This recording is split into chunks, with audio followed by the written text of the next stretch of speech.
seen any of my reviews this year, then you'll have noticed that I've been focusing on a particular area and that I've been looking for a new bike myself. So the bikes that we are comparing are the Husqvarna Vitpilen 701, the Harley Davidson Sportster 883, the Suzuki SV650, the Triumph Street Twin, the Moto Guzzi V7, and the Royal Enfield Interceptor.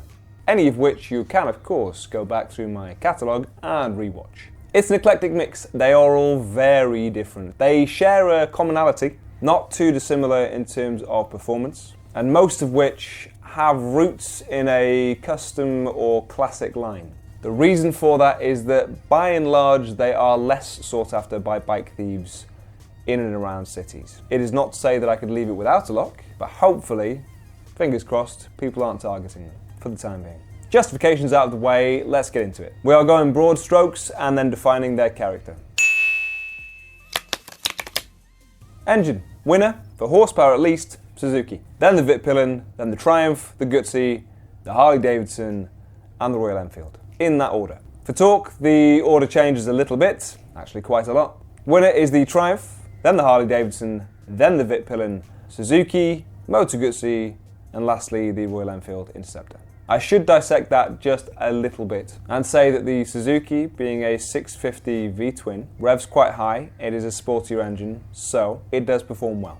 And then the Vitpilen is a single cylinder. Single cylinders are a particular breed. You do have to dance around gears a little bit more on a single. Not my preference, but this is the smoothest single you can get. The Triumph is a parallel twin, plenty of horsepower. You can rev up to, I think it's 7,500 revs. Most happy somewhere around the 5 mark. You can get some good performance out of that engine. The Moto Guzzi is a little bit softer, a little bit more gentle in its delivery, but again it revs reasonably high for a twin. And of course that engine is mounted transversely. It is a transverse V-twin, and you get a little bit of engine shake as well. That will split a crowd, either you like it or you don't. The Harley actually wasn't quite as torquey as I imagined it would be, because it is the smaller capacity Sportster. And then the Interceptor was very forgiving. It is the lowest power, but it is, I think I'm right in saying, the smallest engine? Of course it is, it's 650. Do not count it out. It is not that heavy a bike, so actually the power feels adequate for the machine. And again, that throttle is really nice and forgiving. You wouldn't be far off the pace, to be honest, if you ride it well from the other bikes. Weight, which one is the lightest? The order goes Vitpilen, Suzuki, Moto Guzzi, Royal Enfield, Triumph, and then, probably unsurprisingly, the Harley Davidson. It's a bit of a heavy beast. Brakes are slightly more nuanced. So when I say the Vitpilen wins, it does win in terms of spec. It has 4-piston Brembos on the front. But what I mean is, that's the bike that I would attribute the best braking power to. It's proportional. It fits the bike. Mainly because, as mentioned, it is so lightweight. Then you've got the Suzuki, which is only 2-piston, but it's 2 discs. So it actually has a decent amount of stopping power. And again, quite a light bike. I'd be splitting hairs if I was choosing between the Triumph and the Moto Guzzi. Both 4-piston Brembo, and I don't think you'd feel a huge difference between either one. But it is worth noting that if you're going for a new street twin, they have improved the brakes. And then the Royal Enfield has a 2-piston Bi-Brake. Not bad brakes by any standards, but certainly not as good as its competition. And the Harley Davidson, they're not awful, but again, when you're playing with that much weight, you need something a little bit more substantial. Suspension, again, the Vitpilen comes out top. Make no mistake, this is a performance machine. Fully adjustable front and back. Then you've got the Suzuki SV650 with preload adjustability on the front and back. And then again, not a huge amount in the rest of this flock, but I'm going to put the Triumph next because they have recently upgraded the suspension, and actually to the feel of it, I would say that it is pretty decent. Then the Moto Guzzi, then the Interceptor, and then the Sportster. Really, it's just about the top two, Husqvarna and Suzuki. All of the rest adjustable for preload, only on the rear. The way I classify the suspension really is more from a performance standpoint, which one is going to give you slightly better cornering. However, we are all different, and some of you might prefer comfort over performance, and in that case, then flip my list on its head. Essentially, some of the more comfortable bikes are going to be the Harley and the Moto Guzzi. If proportions are important to you, and I would say for most of you it will be, in terms of seat height, The tallest is the Vitpilen, then the Royal Enfield, then the Suzuki, Moto Guzzi, and the Triumph of the Harley, I believe, is the same. Longest bike, Harley Davidson, then the Moto Guzzi, then the Suzuki, Vitpilen, Triumph, and Royal Enfield Interceptor. Combine those proportions and you'll find that the Interceptor is slightly taller. I would classify it as stubby because it is a short bike and it is second tallest in this group. The Triumph is a happy middle ground. It is a low seat height, relatively long proportions, but it feels like a slightly more stable version of the Royal Enfield Interceptor. The compromise being it is slightly less manoeuvrable in a town. The Vitpilen is set up for performance, for agility. It is the sharpest and snappiest handling, but it is stable at speed, if maybe a little flighty because of its lack of weight. Suzuki, fairly long, or at least in comparison to its competition, and fairly tall, sporty setup.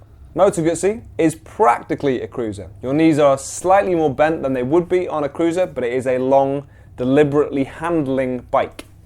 Similar to the Harley, which of course, for a Harley actually, is one of the more agile bikes in their range, but at the end of the day, it is still a cruiser. Main noticeable difference is that you can actually stand up on the pegs, which on most cruisers, you definitely wouldn't be able to do.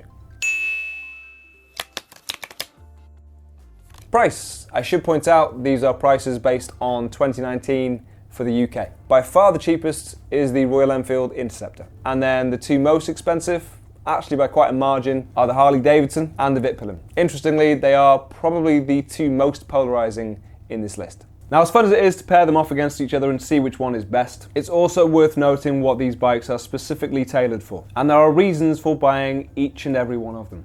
The Guzzi V7 is a great, very versatile machine. First of all, it is shaft drive, low maintenance. Second of all, it has 6 gears. It can cruise on a motorway quite happily. Thirdly, it's got a monstrous tank on it. You can do over 200 miles in this thing without even having to fill it up.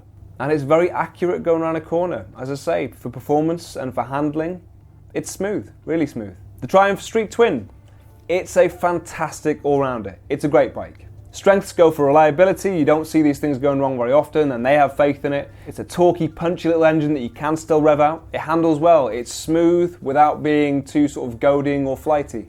And it has probably the lightest clutch I've used on any bike. It was light on the old bike, it's even lighter on the new one. The only real negatives I can even pick for this bike are that it has 5 gears instead of 6, not a huge problem, and they're really common. If you want to stand out from a crowd, don't get a Street Twin.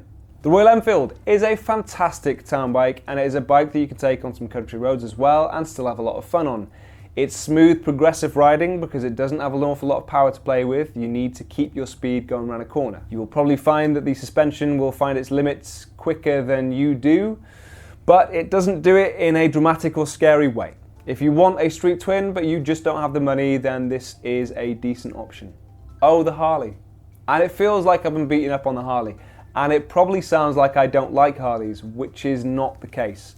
Something really nice about this Harley is, again, it works so well as a town bike. The weight is held so low in the bike that when you're going around a corner, it feels super duper stable. It's agricultural, but it is solidly built. There is a really satisfying thunk as you knock it into gear.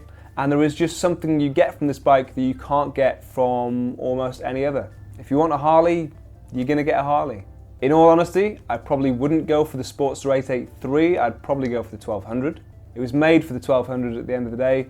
The 800 just feels like it's limited somewhat. SV650, that is a cheap bike. There is a reason why so many people have cut their teeth on the SV650. You start on that bike as a foundation and you decide whether you want to extend the sportier aspects of it and go for a full-on sports bike, or if you want to go for the middleweight naked bike instead, or you don't like it at all, you want to go towards the cruisers, you want to go towards the Harleys. I personally wouldn't necessarily use it in a town because the suspension is quite hard. I definitely wouldn't use the SV650X in a town because the cafe racer position would get tiresome. I know that for a fact. They're not great for long distance. They do tend to cramp your legs a little bit, and it will hurt your bum and the inside of your legs if you take it for anything more than about 2 hours. But it really is hard to beat the value for money and the versatility for that money as well.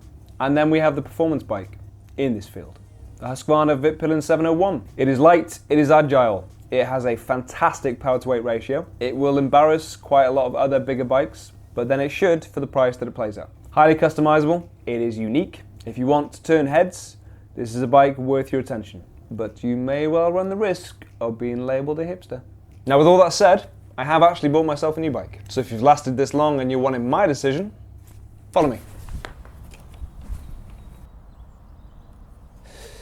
So, I went and got myself one of these, a Moto Guzzi V7 Stone.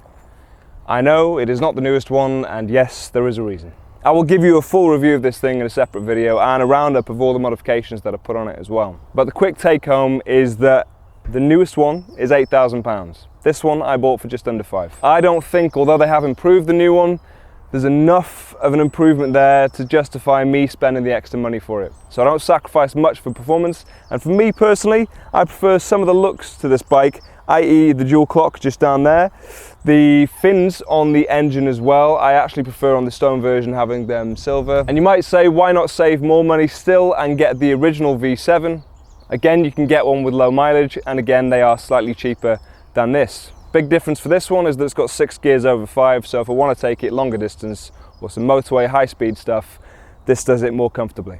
Am I saying this is the perfect bike? Am I saying that you should go and buy one? Absolutely not. This fits my circumstances. This bike suits me. It doesn't excel at any particular field, but it ticks a box in every category. But you are all individual, you all have different needs or desires from a bike. I would never try and make the decision for you. You are all individual at the end of the day.